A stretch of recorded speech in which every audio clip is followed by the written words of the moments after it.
वैद्यनाथ साखर कारखान्याची सगळ्यात मोठी अपडेट आपल्या समोर येते।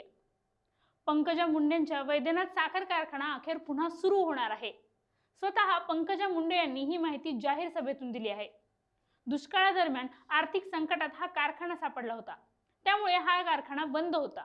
मात्र आता वैद्यनाथ साखर कारखाना सुरू होणार असून अंबाजोगाईत महायुतीच्या उमेदवार नमिता मुंदडा यांच्या प्रचारार्थ आयोजित सभेमध्ये पंकजा मुंडे यांनी याबाबत माहिती दिली।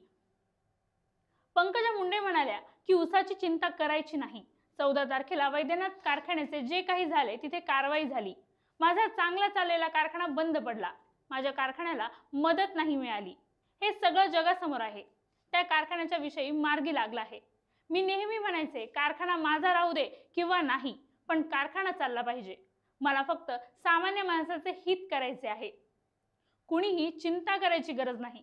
14 तारखेला रोलरचे पूजन आहे आणि 25 तारखेला मोळी टाकण्याचा कार्यक्रम आहे। परळी मतदारसंघ जेव्हा आमच्या भावाला आम्ही दिला, दुष्काळीच्या आर्थिक नुकसानीत कारखाना अडकला होता। आज कारखाना चालू होणार आहे, असं पंकजा मुंडे म्हणाल्या। आजचा हा व्हिडिओ कसा वाटला आम्हाला कमेंट करून नक्की कळवा आणि आमच्या चॅनलला लाईक, शेअर आणि सबस्क्राईब करायला विसरू नका।